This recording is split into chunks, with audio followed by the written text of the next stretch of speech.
नमस्कार दोस्तों, केमिस्ट्री साला चैनल में आपका स्वागत है। आज का मेरा यह video classification of elements and sub topic is electronegativity. It is for class 11 and electronegativity ये भी बहुत ही इम्पोर्टेंट है भाई, बहुत ही इम्पोर्टेंट है। तो इलेक्ट्रोनेगेटिविटी आप सुनते आ रहे होंगे। तो सबसे पहले दोस्तों इसका मैं डिफिनेशन लिखता हूँ कि electronegativity is the property of an element to attract bonded electron. ठीक है, ये टेंडेंसी है टू अट्रैक्ट बॉन्डेड इलेक्ट्रॉन। तो इलेक्ट्रोनेगेटिविटी किस पे डिपेंड करेगा भाई? तो साइज पे डिपेंड करेगा। It depends on size. ठीक है कि नहीं? As the size is smaller the electronegativity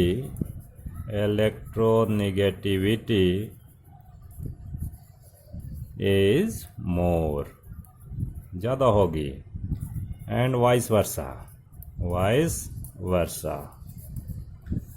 तो आप बताओ, पीरियोडिक टेबल में बताओ ए लॉन्ग पीरियड क्या होगा भाई? ए लॉन्ग पीरियड बताइए।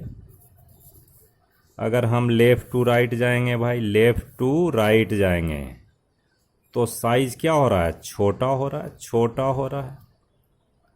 तो इलेक्ट्रोनेगेटिविटी इंक्रीज होगा।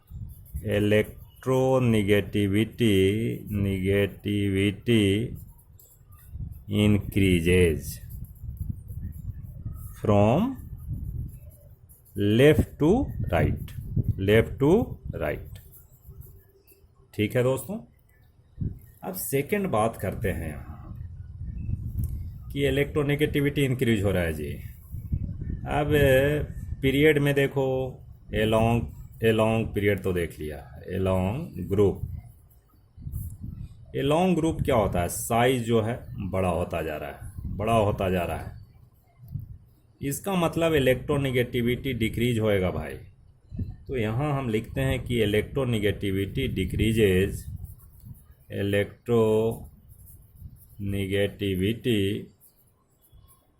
decreases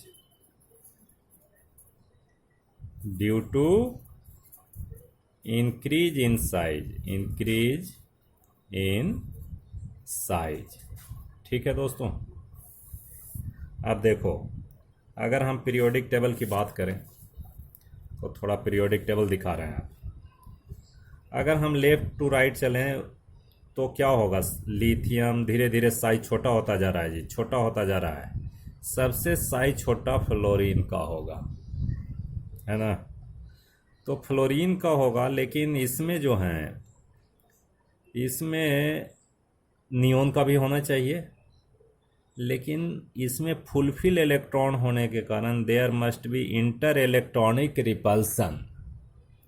अब ये जो इंटर इलेक्ट्रॉनिक रिपल्सन है ना, वो इंक्रीज कर देता है जी, थोड़ा साइज को बड़ा कर देता है। यानी ग्रुप 18 का साइज थोड़ा बड़ा है भाई। तो fluorine is the most electronegative, then oxygen, then nitrogen. तो सबसे ज़्यादा इलेक्ट्रोनेगेटिव क्या होगा भाई? सबसे ज़्यादा इलेक्ट्रोनेगेटिव एलिमेंट फ्लोरीन, उसके बाद ऑक्सीजन, उसके बाद नाइट्रोजन। ये तीन तो याद रखिए, ब्रह्मा विष्णु महेश को याद रखिए भाई। उसके बाद ही आता है फिर क्लोरीन का आएगा, फिर उसके बाद अदर। अब इसमें बॉन्डेड इलेक्ट्रॉन की बात मैंने की थी। तो बॉन्डेड इलेक्ट्रॉन में बहुत सारी बातें आती हैं दोस्तों। जैसे मैंने बताया था कि HCl है या HCl है, तो ये बॉन्डेड इलेक्ट्रॉन को बॉन्डिंग में बताऊंगा अभी, तो ऐसा अट्रैक्ट कर लेता है। तो this is tendency to attract due to electronegativity. ठीक है ना? बॉन्डेड इलेक्ट्रॉन को अट्रैक्ट करने की जो टेंडेंसी है, दिस इज इलेक्ट्रोनेगेटिविटी। ठीक है दोस्तों, इतनी बात समझ आ गई। अब देखिए इसी से रिलेटेड एक चीज़ और मैं बता दे रहा हूँ। देखो जितने भी एलिमेंट हैं, फर्स्ट एलिमेंट जो हैं, फर्स्ट एलिमेंट का थोड़ा सा बिहेवियर अदर एलिमेंट से अलग होता है जी। जैसे हम बात करें कि लिथियम है, ऐसे ही इसको इनऑर्गेनिक केमिस्ट्री में भी बताएंगे। लिथियम है, सोडियम है, पोटेशियम है, रुबिडियम है, सीजियम है। तो ये लिथियम का बिहेवियर थोड़ा अलग होता है, अलग होता है भाई। ये रिमेनिंग जो है ना, इससे अलग होता है। और जैसे मान लो कि अब हम सेकेंड ग्रुप में ले लें तो बेरिलियम है, ठीक है, उसके बाद मैग्नीशियम है, उसके बाद कैल्शियम है। तो इसका भी थोड़ा बिहेवियर अलग होगा, यानी different behaviour of first element. नहीं, इसको हम लोग बोलते हैं anomalous, anomalous behaviour of first element in A group. तो इसका रीज़न क्या है दोस्तों, क्या क्या बिहेवियर अलग होता है वो आगे पढ़ेंगे। ये इसमें कोवेलेंसी ज़्यादा होती है, ऐसा ऐसा बहुत सारे बातें हैं, लेकिन अभी रीज़न जान लेते हैं क्योंकि ये आगे हम लोग पढ़ेंगे। तो इसमें देखो रीज़न तो एक है कि छोटा साइज है जी, है ना। तो रीज़न क्या है, ए स्मॉलर साइज। अब देखो सभी ये स्मॉलर साइज ही है। स्मॉलर साइज होगा तो आयोनाइजेशन इंथैल्पी ज़्यादा होगा, तो high ionisation enthalpy, high ionisation enthalpy. और क्या होगा, इलेक्ट्रोनिगेटिविटी भी ज़्यादा होगा, तो high electronegativity, high electronegativity. Fourth one is, अगर हम इसका कॉन्फ़िगरेशन लिखते हैं तो इसमें 2 ही सेल होते हैं बच्चों, और इसमें थर्ड सेल आ जाता है। तो थर्ड सेल आता है तो इसमें डी सब सेल का इन्वॉल्वमेंट होता है, उसके कारण भी बहुत सारा प्रॉपर्टी चेंज हो जाता है। तो इसमें क्या होगा कि due to unavailability of D subshell, ये भी एक रीज़न है, unavailability of D subshell. ठीक है। और एक चीज़ है कि इसका चार्ज डेंसिटी भी ज़्यादा होगा, चूँकि सभी लिथियम प्लस है, सोडियम प्लस है, और ये छोटा एरिया में ज़्यादा चार्ज हैं, यानी चार्ज बाई रेडियस रेशियो क्या होता है, रेडियस रेशियो इज मोर। ठीक है दोस्तों, तो इस कारण से इनका थोड़ा बिहेवियर अलग हो जाता है, डिफरेंट बिहेवियर ये शो करते हैं due to this reasons, right. अब एक और चीज़ इसमें जानना है, डायगोनल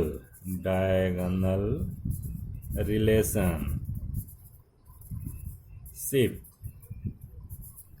देखो अगर हम मान लो कि डायगोनली अगर हम मूव करते हैं, ये बेरिलियम है, ये क्या होगा जी, मैग्नीशियम है। तो डायगोनली अगर मूव करोगे तो क्या होगा, लिथियम एंड मैग्नीशियम आ रहे हैं, और लिथियम और मैग्नीशियम का साइज देखो तो ऑलमोस्ट सेम है। चूँकि इधर से इधर जाओगे तो साइज छोटा होगा, साइज छोटा हो गया बेरिलियम का। अब नीचे आओगे तो साइज बढ़ेगा, और डायगोनली जाओगे तो साइज क्या होगा, कांस्टेंट होगा। तो ये दोनों रिजेंबल करते हैं, प्रॉपर्टी सिमिलर होते हैं, नहीं, इसी को हम लोग डायगोनल रिलेशनशिप कहते हैं। तो क्या लिखेंगे, if we move diagonally the properties of elements are similar due to similar size of atom।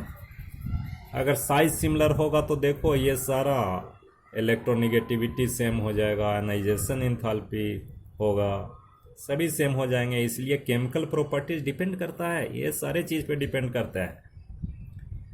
So ionisation enthalpy, electron gain enthalpy, electronegativity, all are similar, so similar behavior is there, this is called diagonal relationship। ठीक है दोस्तों, तो हम समझते हैं ये सारी बात आपको समझ आ गई होगी, और इस तरह से आएंगे क्वेश्चन आप सॉल्व कीजिए। बहुत बहुत धन्यवाद।